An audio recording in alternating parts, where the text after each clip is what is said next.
नमस्कार दोस्तों। एक समय की बात है, भगवान बुद्ध अपने शिष्यों को उपदेश दे रहे थे। उसी समय उनके शिष्यों में से किसी एक शिष्य ने उनसे 3 प्रश्न किए। पहला सवाल था कि कौन किसके भाग्य का खाता है। दूसरा सवाल था कि संसार में सबसे बलवान कौन है। तीसरा सवाल था कि जो व्यक्ति अपने बात से मुकर जाता है उसका अंत में क्या अंजाम होता है। फिर भगवान बुद्ध कहते हैं कि तुम्हारे ये तीनों प्रश्न बहुत ही महत्वपूर्ण हैं, क्योंकि इन तीनों प्रश्नों के उत्तर हर एक मनुष्य को जानना बहुत ही जरूरी है। इसलिए मैं तुमको ये कहानी सुनाता हूँ। इस कहानी में तुम्हें इन तीनों सवालों के जवाब मिल जाएंगे। कृपया तुम इस कहानी को ध्यान पूर्वक सुनना। एक जंगल में एक विशाल बरगद का पेड़ था। उस पेड़ पर एक बाज पक्षी रहता था। उस बरगद से थोड़ी ही दूर पर एक बिल था। उस बिल में एक विशाल सर्प रहता था। एक दिन जब वह सर्प बिल से बाहर निकल रहा था, उसी समय वह बाज पक्षी उसे देखता है और उस पर झपट्टा मारता है, किंतु सर्प अभी बिल से पूरा बाहर नहीं निकला था। इसलिए वह सर्प फिर अपने बिल में वापस चला गया। वह सर्प बिल से थोड़ा सा अपना मुंह बाहर निकालकर देखने लगा कि वह बाज पक्षी यही है या कहीं चला गया। तभी वह बाज पक्षी फिर से सर्प पर दोबारा झपटा और फिर सर्प अपने बिल में प्रवेश कर गया। जैसे ही सर्प अपने बिल से बाहर निकलने की सोचता, तब तक वह बाज उस पर हमला कर देता और उसे उठाकर ले जाने की कोशिश करता। बिल के पास बैठकर बाज सोच रहा था कि जब भी तू बाहर निकलेगा मैं तुझे अपना भोजन बना लूंगा। और वह सर्प बाज की डर से बिल में छुपा रहता है। जब सर्प को बिल में रहते हुए काफी समय हो जाता है, तो वह मन ही मन में विचार करने लगता है, यदि राजा विक्रम कहीं से आ जाते तो मैं अपने कष्टों को उनको सुनाता और वे मेरे कष्टों को हरण करते, क्योंकि राजा विक्रम ही ऐसे हैं जो मुझे इस कष्ट से निवारण कर सकते हैं। वह सर्प बिल में छुपा हुआ ही राजा विक्रम को याद करता रहता है और जो भी व्यक्ति उस मार्ग से गुजरता सभी व्यक्तियों से कहता कि भाई मेरा ये संदेश राजा विक्रम तक पहुंचा दो या मुझे राजा विक्रम से मिला दो, तो मैं आपका जीवन भर एहसानमंद रहूंगा। फिर एक दिन राजा विक्रम, जो दूसरे के दुखों को दूर करते हैं, वह एक दिन जंगल में जा रहे थे और उसी मार्ग से निकलकर जा रहे थे जिस मार्ग में सर्प अपने बिल में छिपा हुआ था। तभी सर्प को पता चला कि कोई इधर से जा रहा है, तो सर्प देखता है और कहता है कि कोई मुझे राजा विक्रम से मिला दे तो मैं उसका जीवन भर एहसानमंद रहूंगा। ये बात जब राजा विक्रम ने सुना तो कहने लगे कि क्यों भाई, आपको राजा विक्रम से क्या काम है। तो सर्प कहने लगा कि देखो भाई, राजा विक्रम दूसरों के दुखों को दूर करते हैं और मेरा यह कष्ट है कि मैं बहुत समय से इस बिल में पड़ा हुआ हूँ और मैं बहुत ही दुखी हूँ। यदि मैं इस बिल से बाहर निकलता हूँ तो इस बरगद के पेड़ पर एक बाज पक्षी रहता है। वह बाज मुझ पर उसी समय हमला करता है जब मैं बिल से बाहर निकलता हूँ, इसीलिए मैं इस बिल से बाहर नहीं निकलता हूँ और मुझे कुछ खाने के लिए भी नहीं मिलता है। मैं ऐसे ही कई महीनों से इस बिल में पड़ा हुआ हूँ और इसी तरह मैं कष्टदायी जीवन व्यतीत कर रहा हूँ। सर्प की बातों को सुनकर राजा विक्रम कहते हैं कि हे सर्पराज, मैं ही राजा विक्रम हूँ, बताइए मैं आपके कष्टों का निवारण कैसे करूं। फिर सर्प कहता है कि आपको जैसा उचित लगे वैसा ही कीजिए, किंतु मुझे इस बात से छुटकारा दिला दीजिए, नहीं तो ये मुझे एक दिन मार डालेगा। फिर राजा विक्रम कहते हैं कि हे सर्पराज, तुम कहो तो मैं तुम्हें किसी दूसरे वन में छोड़ दूं। फिर सर्प कहने लगा कि हे महाराज, जब आप मुझे दूर किसी दूसरे वन में छोड़ने जाएंगे तो यह बाज हमें देख लेगा और ये बाज वहीं पे जाके फिर से बैठ जाएगा और मौका मिलते ही ये मुझे मार डालेगा। हे राजन, आप मुझे कुछ समय के लिए अपनी पीठ में बैठा लीजिए। आप अपनी पीठ में बैठने के लिए मुझे स्थान दे दीजिए और इस बाज को पता नहीं चलेगा कि सर्प कहाँ गया और मैं आपके साथ इस वन से दूर चला जाऊंगा और आगे जाने के बाद मैं आपकी पीठ से बाहर आ जाऊंगा। राजा विक्रम कहने लगे कि ठीक है, हे सर्पराज, आप मेरे पीठ में प्रवेश कर जाइए। राजा विक्रम अपना मुंह खोल देते हैं और वह सर्प उनके पीठ में प्रवेश कर जाता है और राजा विक्रम की पीठ में जाकर बैठ जाता है। राजा विक्रम उस जंगल से बहुत दूर जाने के बाद उस सर्प से कहने लगे कि हे सर्पराज, आप मेरी पीठ से निकल जाइए। ये सुनसान वन है, इसमें कोई बाज आपको परेशान नहीं करेगा। राजा विक्रम की बातों को सुनकर नागराज कहने लगा कि हे राजन, मैं आपके पेट से अब बाहर निकलने वाला नहीं हूँ। राजा विक्रम ने कहा कि क्यों भाई, आपने तो मुझसे कहा था कि आप अपने पेट में मुझे जगह दे दीजिए और मैं किसी सुनसान जंगल में आपके पेट से निकल जाऊंगा। अब आपको क्या हुआ? अब तो सुनसान वन आ गया, आप मेरे पेट से बाहर निकल जाइए। सांप कहने लगा, हे महाराज, जैसा आनंद आपके पेट में रहने में मिल रहा है वैसा आनंद मुझे बिल में नहीं मिलता है। मैं आपके पेट से कभी बाहर नहीं निकलूंगा। फिर राजा विक्रम सोचने लगे कि ये बड़ा ही दुष्ट सर्प है, अब मैं क्या करूं?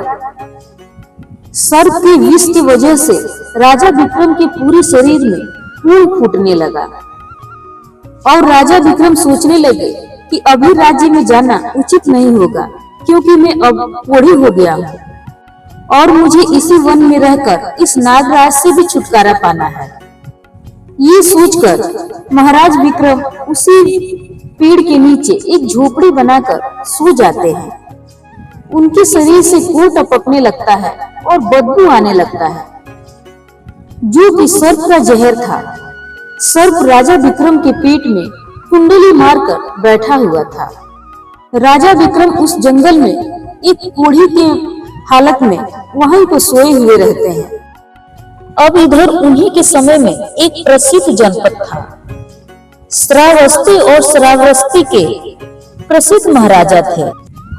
ताम्रध्वज महाराज की 3 पुत्रियां थी और ताम्रध्वज बहुत ही अभिमानी राजा थे और बहुत ही घमंडी थे। फिर उन्होंने अपनी तीनों बेटियों से एक दिन पूछा कि बताओ बेटियों, तुम किसके भाग्य का खाती हो? फिर उन तीनों बेटियों में से 2 बेटियां कहती हैं कि हे पिताजी, हम आपके ही भाग्य का खाते हैं।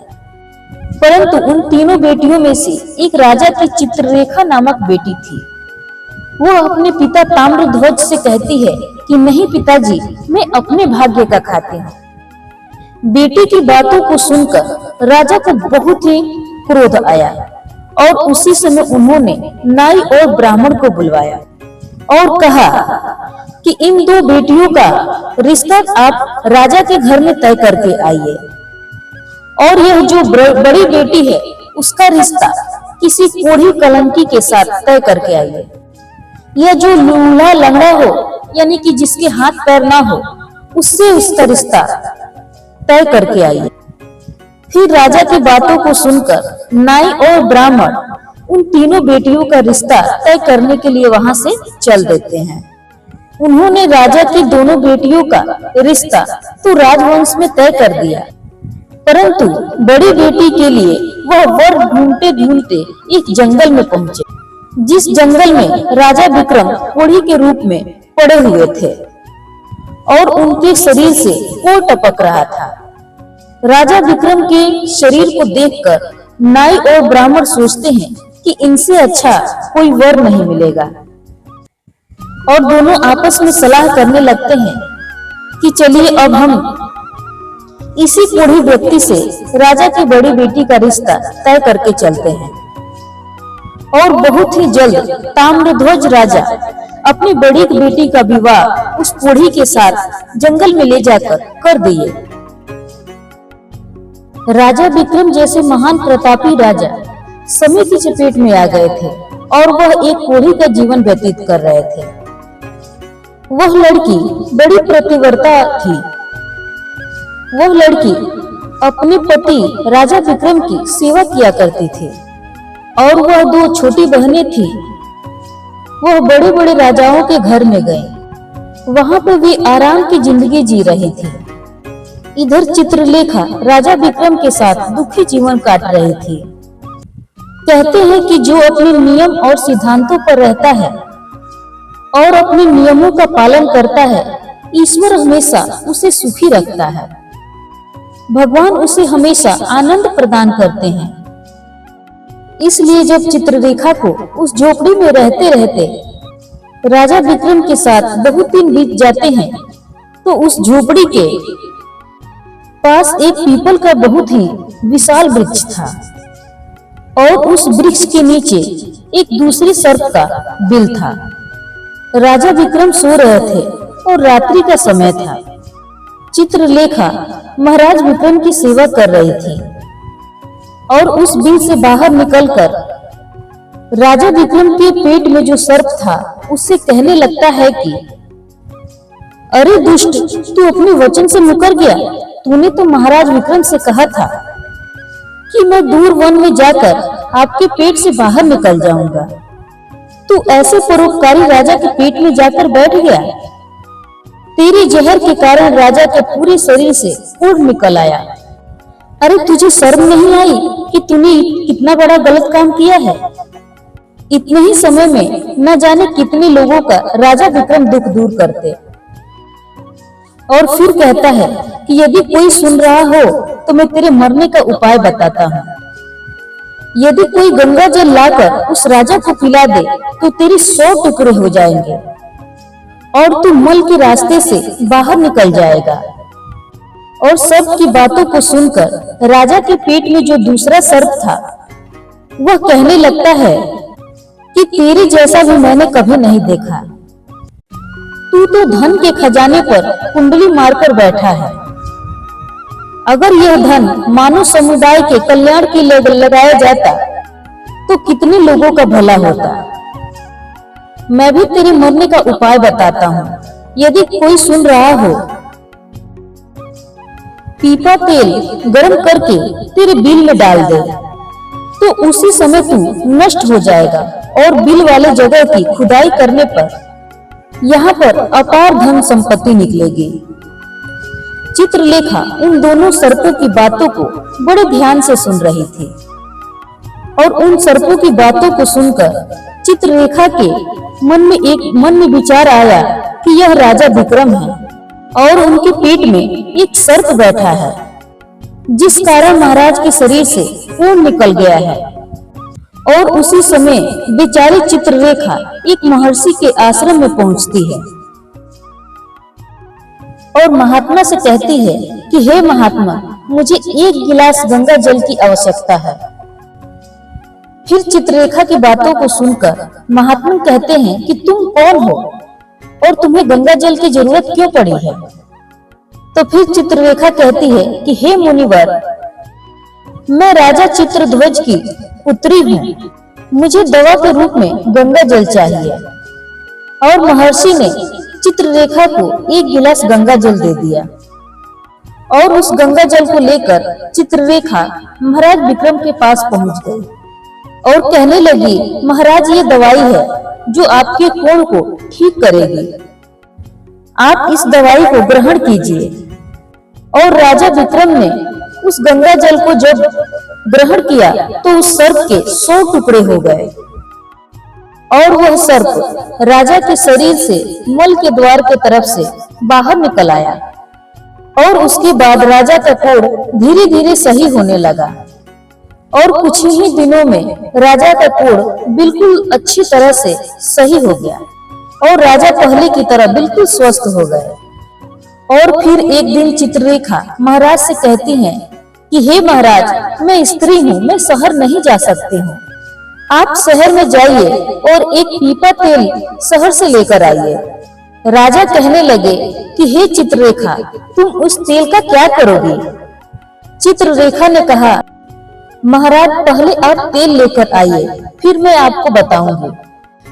फिर चित्ररेखा की बातों को सुनकर महाराज विक्रम बाजार में जाते हैं और वहां से वह पीपा तेल लेकर आते हैं और चित्ररेखा आग जलाती है और उस आग में पीपा तेल को गर्म करती है और गर्म करके उस तेल को उस सर्प के बिल में डाल देती है। जैसे ही उस गर्म तेल को उस सर्प के बिल में डाला गया तो वह सर्प नष्ट हो गया। राजा विक्रम से चित्ररेखा कहने लगी, महाराज, इस स्थान को खोद डालिए। राजा विक्रम ने जब उस स्थान की खुदाई की तो वहां से अपार धन संपत्ति निकले।